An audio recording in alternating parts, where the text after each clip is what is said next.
El mentiroso, un cuento de Tobias Wolff. Mi madre leía todo lo que le caía bajo los ojos, menos libros. Avisos en los buses, menús de restaurantes, vallas publicitarias. Todo texto sin tapas le interesaba. Así que cuando encontró una carta en mi cajón que no estaba dirigida a ella, la leyó. ¿Qué importa si James no tiene nada que ocultar? Eso fue lo que pensó. Cuando terminó de leer, la puso de nuevo en el cajón y se paseó de habitación en habitación por la gran casa vacía, hablando sola. De nuevo sacó la carta y la leyó para tener claros los hechos.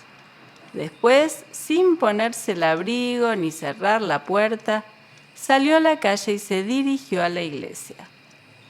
Por confusa o rabiosa que estuviera, siempre iba a misa de 4, y en este momento eran las 4. Era un bello día, azul, frío y tranquilo, pero mi madre caminaba como empujada por un fuerte viento, con el tronco echado hacia adelante y los pies un poco atrás, moviéndose con pasos rápidos y cortos.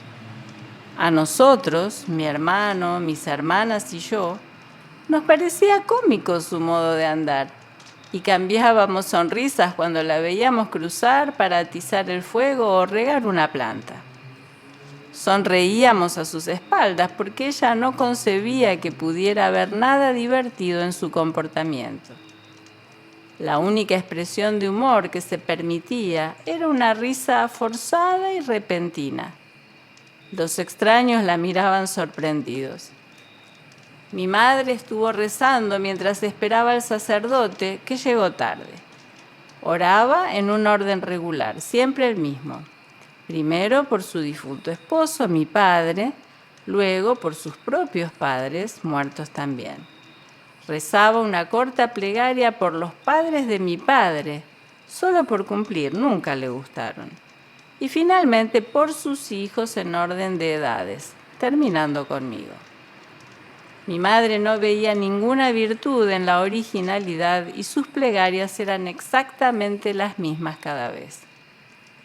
Pero cuando llegó a mi nombre, dijo en voz alta, vivamente, creí que no iba a volver a hacerlo. El doctor Murphy dijo que estaba curado. ¿Qué voy a hacer ahora? Su tono era de profundo disgusto.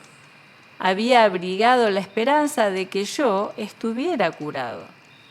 Miraba mi curación como un efecto de sus plegarias y a manera de acción de gracias había enviado un montón de dinero a la misión india Tomasita, dinero que originalmente había estado ahorrando para un viaje a Roma. Se sintió engañada y no ocultó sus sentimientos. Cuando apareció el sacerdote, mi madre se recostó en su asiento y siguió la misa con concentración. Después de comulgar, se sintió de nuevo preocupada y regresó directamente a casa sin pararse a hablar con Frances, la mujer que siempre la abordaba a la salida de la iglesia para contarle las cosas terribles que le hacían los comunistas, los adoradores del diablo y los rosacruces. Frances, frunciendo el ceño, vio alejarse a mi madre. Una vez en casa, mi madre sacó de nuevo la carta del cajón y se fue con ella a la cocina. La sostuvo en la punta de los dedos sobre la estufa, apartando la mirada para no verla de nuevo, y la expuso al fuego. Cuando sus dedos empezaron a quemarse, soltó la carta en el fregadero y la vio ennegrecerse y encogerse como un puño. Después lavó la pileta y llamó al doctor Murphy.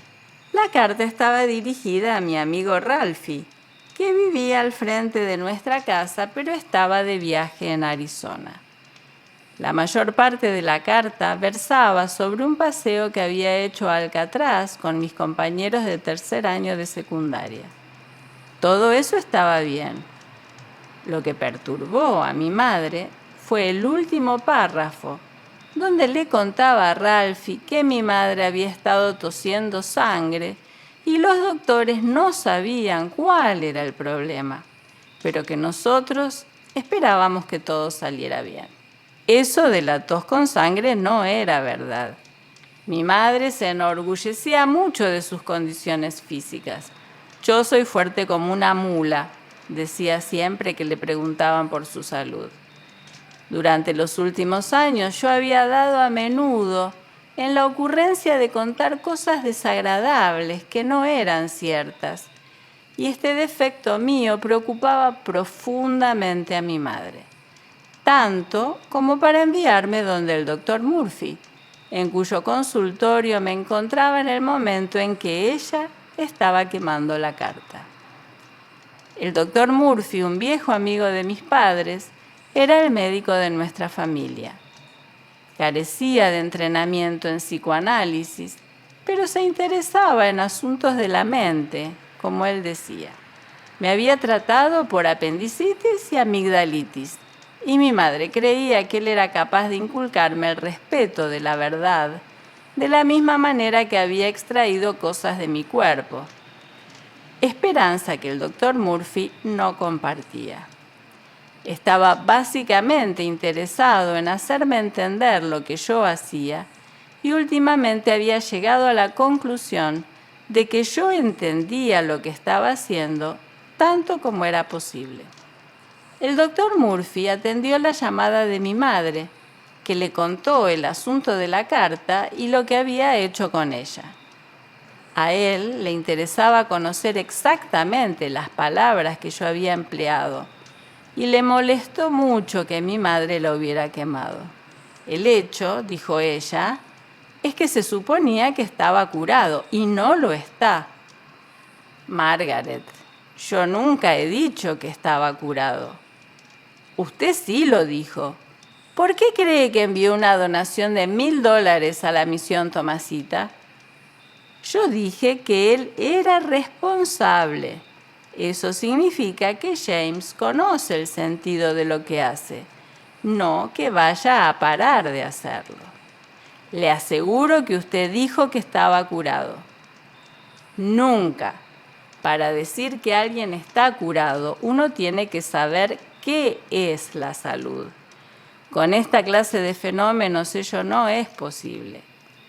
¿Qué significa para usted curar a James exactamente? Usted lo sabe muy bien.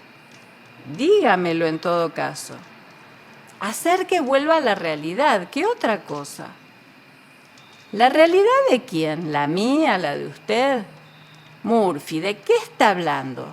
James no está loco, es un mentiroso. Sí, eso es verdad. ¿Qué voy a hacer con él? Yo no creo que pueda hacer mucho. Tener paciencia. Yo he tenido paciencia. Si yo fuera usted, Margaret, no armaría tanto alboroto por algo así. James no roba, ¿verdad? Por supuesto que no. No es violento, no replica con grosería. No. Entonces hay muchas cosas por las cuales usted debería estar agradecida. Yo no creo que pueda aguantar más. Ese cuento de la leucemia del verano pasado y ahora esto. Con el tiempo madurará, pienso. Murphy, él tiene 16 años. ¿Qué tal que continúe con esa retahíla de imaginerías absurdas? ¿Qué tal que empiece a contar cosas todavía más morbosas? Finalmente, mi madre vio que no iba a obtener ninguna satisfacción del doctor Murphy, quien siguió recordándole las cosas por las que debía estar agradecida. Mi madre dijo algo cortante. Él contestó con un tono digno y ella colgó. El doctor Murphy miró el receptor. «¿Hola?», dijo, y lo volvió a colocar en su base. Se pasó la mano por la cabeza, un hábito que le quedaba de cuando tenía pelo. Para mostrar que no le importaba la calvicie, a veces hacía chistes sobre ella. Pero yo tenía la impresión de que en el fondo lo atormentaba un poco. Mirándome a través del escritorio, seguramente deseaba no haberme tomado como paciente. Tratar al hijo de una persona cercana era como invertir el dinero de un amigo. Creo que no tengo que decirle quién era. Asentí. El doctor echó hacia atrás su silla y la hizo girar de manera que quedó mirando la ventana, que ocupaba buena parte de la pared. Había todavía algunos veleros en la bahía, pero todos venían hacia la playa. Una neblina gris cubría el puente y se espesaba por momentos. El agua parecía calmada a la distancia, pero cuando me fijé bien, pude ver salpicaduras blancas por todas partes, o sea que debía estar algo picada. «Usted me sorprende», dijo. «Dejar por ahí una cosa así para que su madre pueda verla. Si usted realmente tiene que hacer esas cosas, podría por lo menos ser amable y hacerlo discretamente. Para su madre no es fácil, con su esposo muerto y los demás hijos ausentes». «Yo sé, yo no quería que la encontrara». «Bien», se tocó los dientes con el lápiz. Profesionalmente no parecía satisfecho, pero personalmente se mostró conforme. «Creo que debe ir a casa y arreglar las cosas». «Sí, creo que es lo mejor. Dígale a su mamá que es posible que vaya por ella esta noche o mañana. Y James, no la subestime. Cuando mi padre vivía, íbamos usualmente a Yosemite por 3 o 4 días en el verano. Mi madre conducía y mi padre señalaba los lugares de interés. Praderas donde una vez hubo poblados, árboles que habían sido utilizados como horca, ríos cuyas aguas fluían contracorriente en ciertas épocas del año. O leía para nosotros. Tenía esa idea propia de los adultos de que a los niños les gustaban Dickens y Sir Walter Scott. Los 4 hijos nos sentábamos atrás con los rostros serios y atentos, mientras las manos y los pies empujaban, apretaban, pisaban, toqueteaban, pegaban, pinchaban y pateaban. Una noche vino un oso a nuestro camping después de comida. Mi madre había hecho una cacerolada de atún y el oso, atraído por el olor, consideró que valía la pena arriesgarse. Entró al camping mientras estábamos sentados en torno al fuego y se puso a balancearse hacia atrás y hacia adelante. Mi hermano Michael lo vio y me codeó. Luego lo vieron mis hermanas y empezaron a gritar. Mis padres lo tenían detrás, pero mi madre adivinó de qué se trataba porque dijo inmediatamente: «No griten así. Podrían asustarlo y no se sabe qué puede hacer.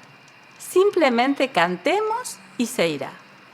Cantamos «Rema, rema, rema tu barca», pero el oso siguió allí. Dio varias vueltas alrededor de nosotros, enderezándose sobre sus patas traseras para olisquear el aire. A la luz del fuego yo podía ver su rostro perruno y sus músculos bajo su floja piel, como piedras dentro de un saco. Cantamos más alto mientras caminaba en torno, cada vez más cerca.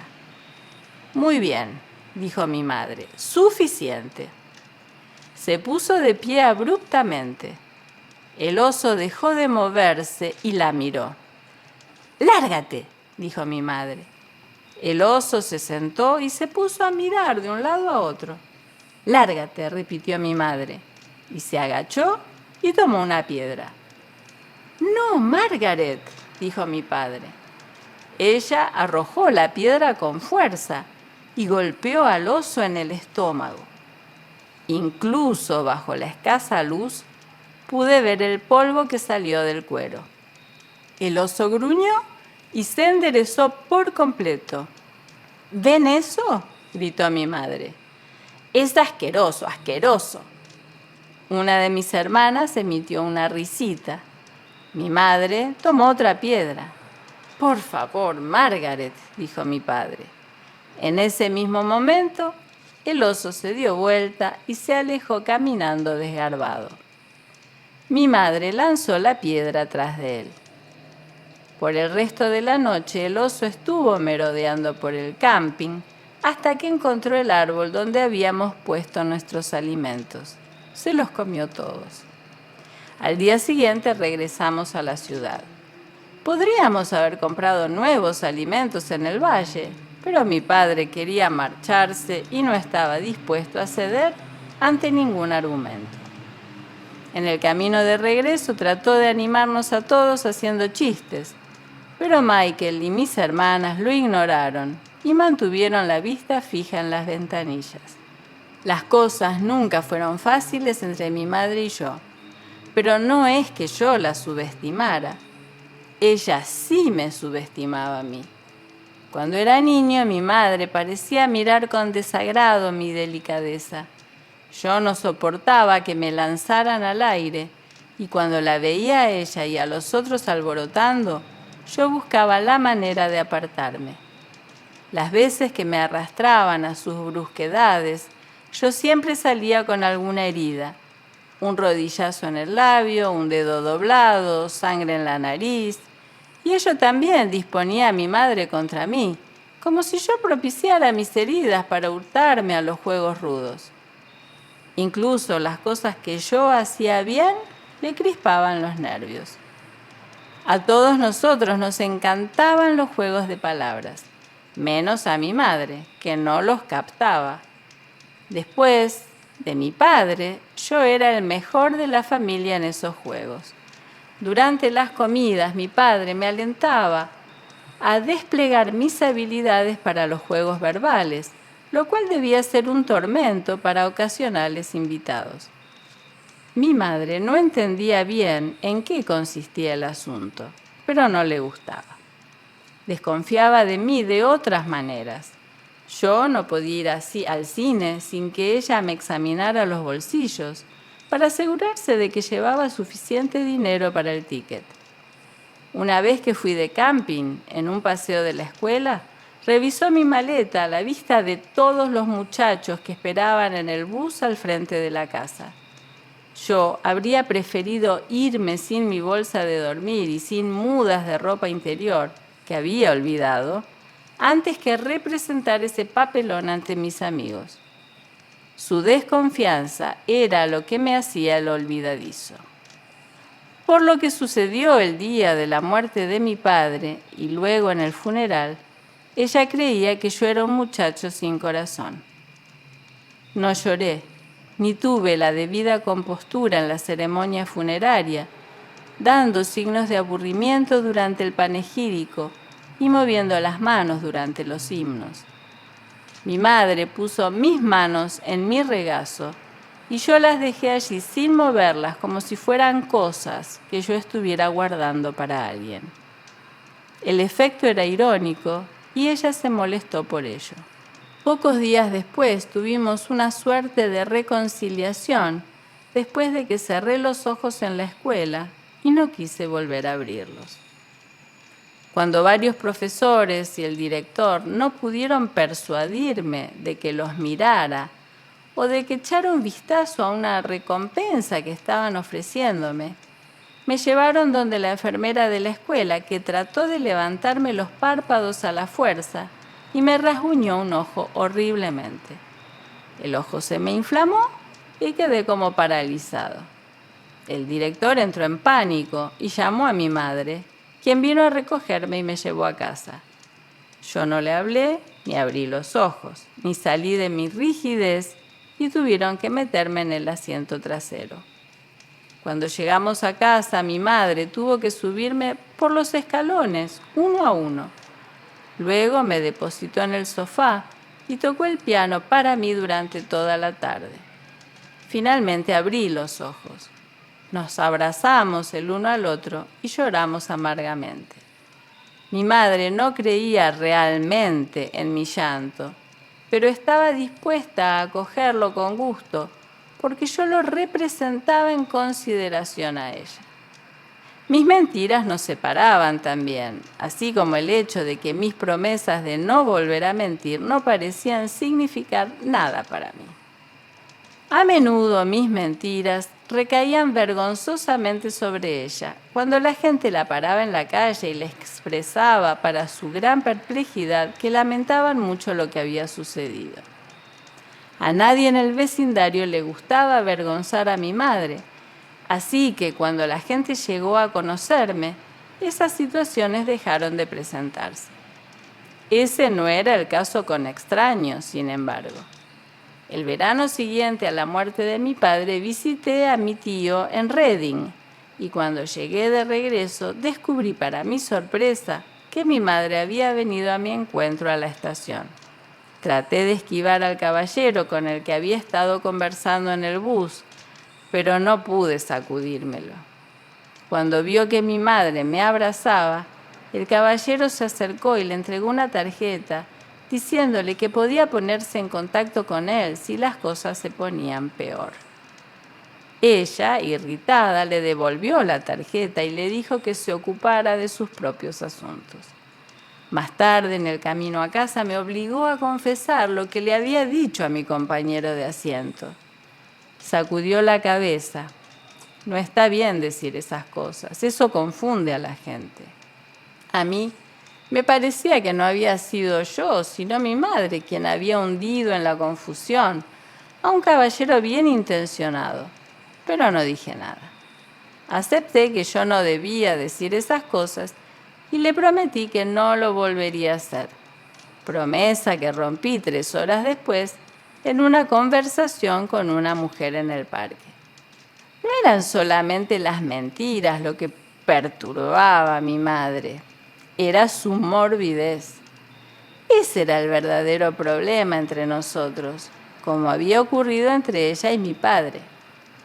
Mi madre hacía trabajos voluntarios para el hospital de niños y los comedores de San Antonio y recogía cosas para la sociedad de San Vicente de Paúl. Le gustaba prender velas y los actos de devoción. Mi hermano y mis hermanas salieron a ella en eso. Por el contrario, mi padre era un blasfemo y maldecía por cualquier cosa. Nunca se sentía más vivo que cuando se indignaba por algo. Por esta razón, el momento más importante del día era para él la lectura del periódico de la tarde.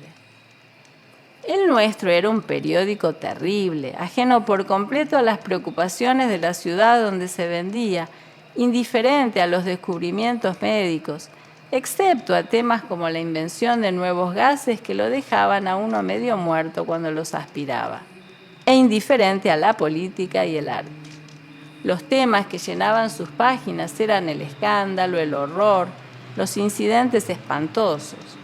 Cuando él se sentaba a leer el periódico en la sala, mi madre se quedaba en la cocina y procuraba mantener ocupados a los niños, excepto a mí, porque yo era muy tranquilo y se podía confiar que encontraría de qué ocuparme.